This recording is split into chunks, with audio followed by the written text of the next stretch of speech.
منبر نور پر جلوہ بار مشائخ و علماء کرام و جملہ سامعین کرام، السلام علیکم ورحمۃ اللہ تعالی وبرکاتہ۔ بسم اللہ الرحمن الرحیم، الحمد للہ رب العالمین، والصلاة والسلام علی اشرف الانبیاء والمرسلین، سیدنا محمد وآلہ واصحابہ واتباعہ اجمعین الی یوم الدین، اما بعد فاعوذ باللہ من الشیطان الرجیم، بسم اللہ الرحمن الرحیم، یرفع اللہ الذین آمنوا منکم والذین اوتوا العلم درجات، صدق اللہ مولانا العظیم وبلغنا رسولہ النبی الامین المکین الکریم، ونحن على ذلك من الشاهدين والشاكرين والحمد لله رب العالمين۔ إن الله وملائكته يصلون على النبي يا أيها الذين آمنوا صلوا عليه وسلموا تسليما، اللهم صل على سيدنا ومولانا محمد وعلى آل سيدنا ومولانا محمد وبارك وسلم صلاة وسلاما عليك يا رسول الله صلی اللہ تعالی علیہ وسلم۔ حاضرین کرام، احاطہ نور میں کرونا وائرس جیسے عالمی وبا کے درمیان مسجد جہانگیر اشرف کی تعمیر ثانی، پھر اس کے ساتھ جامعہ اشرفیہ صوفیہ ملت کی بنیاد، اور اس کے ساتھ ساتھ الجامعۃ الاشرفیہ سیدہ سلمہ للبنات کا قیام، اور اسی کرونا وائرس عالمی وبا کے درمیان ہبلی کی سرزمین پر الجامعۃ الاشرفیہ خدیجۃ الکبریٰ للبنات سے تقریباً 120 بچیوں کی رضا پوشی، یہ ساری چیزیں سوائے اس بات کے اور کسی چیز کی علامت نہیں ہو سکتی کہ میری زندگی کا مقصد تیرے دین کی سرفرازی، میں اسی لیے مسلمان، میں اسی لیے نمازی۔ اللہ رب العزت کی بارگاہ میں دعا ہے کہ مولا تعالی جانشین صوفی ملت، شیخ طریقت، اشرف العلماء حضرت علامہ الحاج ابو الحسن سید محمد اشرف اشرفی جیلانی مد ظلہ العالی کو ایسا سورج بنائے جس کی روشنی کبھی دھیمی نہ ہو، اور جس کی خیرات سے روئے زمین کا ہر گھر مالا مال ہو۔ حاضرین ملت اسلامیہ،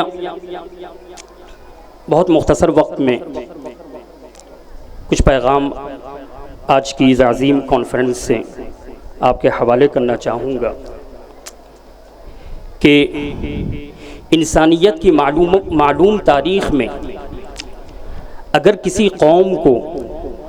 امت العلم ہونے کا شرف حاصل ہوا، اور اگر کسی قوم کو پوری دنیا کے استاذی کے منصب پر فائز ہونے کا شرف حاصل ہوا، تو انسانیت کی پوری معلوم تاریخ میں سوائے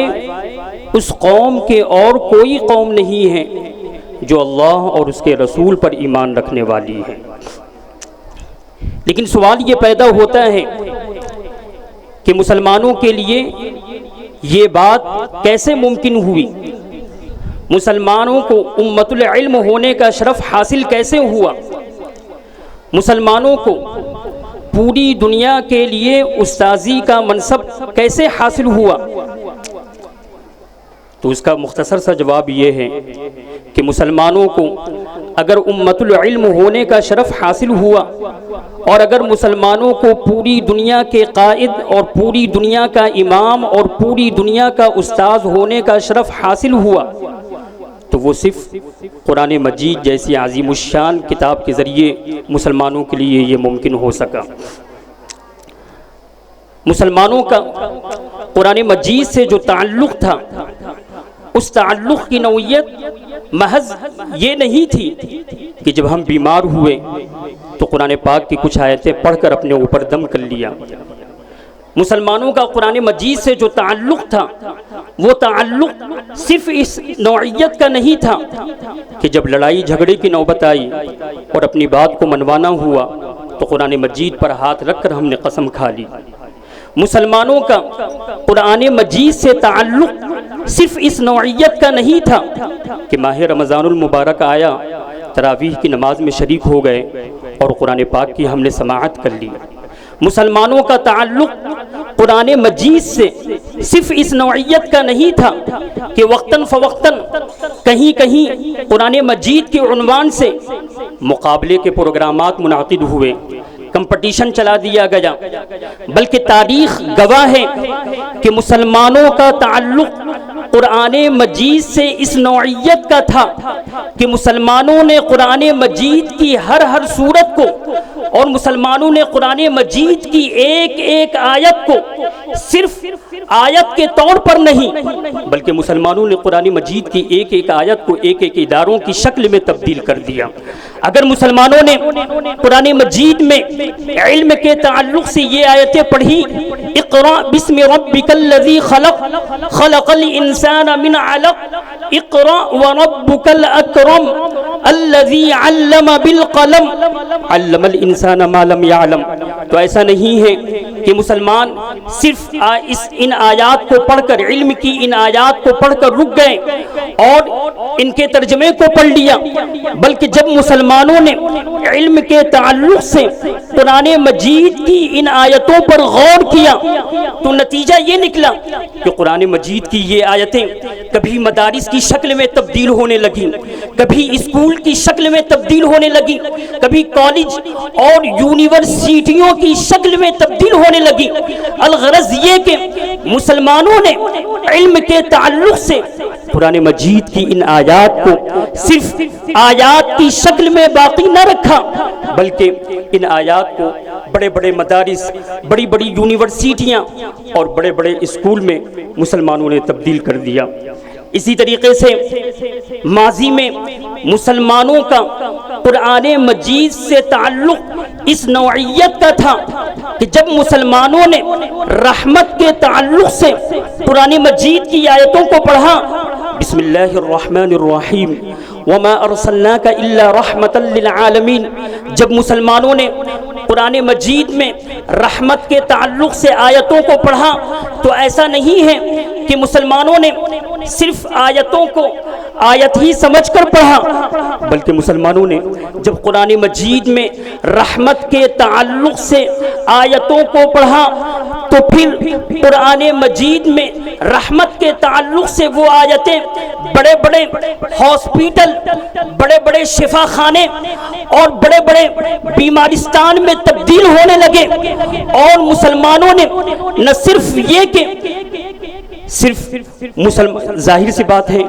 کہ سب سے زیادہ جس کو رحمت کی ضرورت ہوتی ہے وہ بیمار ہوتا ہے، وہ مریض ہوتا ہے۔ مسلمانوں نے جب رحمت کے تعلق سے قرآن مجید کی آیتوں کو پڑھا تو انہوں نے ان آیتوں کو شفا خانوں میں تبدیل کر دیا، بیمارستان میں تبدیل کر دیا، بڑے بڑے ہاسپیٹل میں تبدیل کر دیا، اور طب پر مسلمانوں نے ایسی ایسی تحقیقات اور ایسی ایسی معلومات اکٹھا فرمایا کہ آج اگر یورپ میں اگر طب کی بنیاد موجود ہے تو وہ مسلمانوں کا علمی ورثہ ہے۔ اگر یورپ کے پاس مسلمانوں کا یہ علمی ورثہ نہیں ہے تو یورپ آج بھی کچھ نہیں ہے۔ حاضرین ملت اسلامیہ، تو اگر ہم یعنی ماضی میں مسلمانوں نے قرآن مجید کا مطالعہ کس طریقے سے کیا اور ماضی میں مسلمانوں کا قرآن مجید سے تعلق کس نوعیت کا تھا، اگر ہم اس پر بات کریں تو گھنٹوں کو گفتگو ہو سکتی ہے۔ مقصد تاریخ بیان کرنا نہیں ہے، بلکہ مقصد صرف اتنا ہے کہ آج ہم جن فتنوں کے دور سے گزر رہے ہیں اور آج ہمارے سامنے جو چیلنجز ہیں، یہ فتنے ہر گزرتے دن کے ساتھ مزید گہرے ہوتے چلے جائیں گے۔ رسول اللہ صلی اللہ تعالی علیہ وسلم اپنے وصال سے کچھ روز قبل جنت البقیع تشریف لے گئے اور آپ نے اہل قبور کو مخاطب ہو کر فرمایا کہ اے قبر میں سونے والوں، تم لوگ بہت مزے میں ہو، بہت آرام میں ہو، اس لیے کہ فتنے رات کی تہ بتہ تاریکیوں کی طرح ہماری طرف بڑھے چلے آ رہے ہیں، اور یہ فتنے ہر گزرتے دن کے ساتھ اتنے گہرے اور تاریک ہوتے چلے جائیں گے کہ مسلمانوں کے لیے، بلکہ حدیث میں فرمایا گیا کہ ایک شخص اگر صبح کے وقت ایمان لائے گا تو شام کے وقت وہ کافر ہو جائے گا، اور اگر شام کے وقت وہ ایمان لائے گا تو صبح کے وقت وہ کافر ہو جائے گا۔ تو حاضرین ملت اسلامیہ، اس وقت ہمارے سامنے جو چیلنجز ہیں اور اس وقت ہمارے سامنے جو فتنے ہیں، ان فتنوں سے اگر ہم نبرد آزما ہونا چاہتے ہیں، ان فتنوں کا اگر ہم سامنا کرنا چاہتے ہیں، ان فتنوں کو اگر ہم فیس کرنا چاہتے ہیں، اور ان فتنوں کا اگر ہم جواب دینا چاہتے ہیں، تو اس کے لیے ہمارے پاس صرف 2 ہتھیار ہیں۔ ان 2 ہتھیاروں کو اگر ہم مضبوطی سے اپنا لیں تو قسم خدا کی ہمارے سامنے جو بھی فتنے ہیں، ان فتنوں کا ہم صحیح معنوں میں جواب دے سکتے ہیں۔ پہلا ہتھیار تو یہ ہے کہ ہمارا ایمان انتہائی غیر متزلزل اور انتہائی مضبوط اور انتہائی مستحکم اور انتہائی ٹھوس ہونا چاہیے، اور ایسا ایمان ہونا چاہیے جیسے تاریخ میں حضرت حذیفہ سہمی رضی اللہ تعالی عنہ کا ایمان ہمیں نظر آتا ہے کہ جب بادشاہ روم نے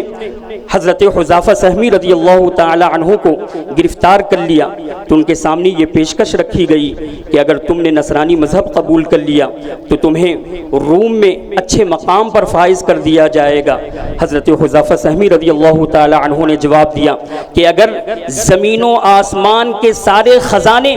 تم اس حذیفہ کے قدم پر رکھ دو مگر وہ اپنی ایمان سے ایک قدم ہٹنے والا نہیں ہے۔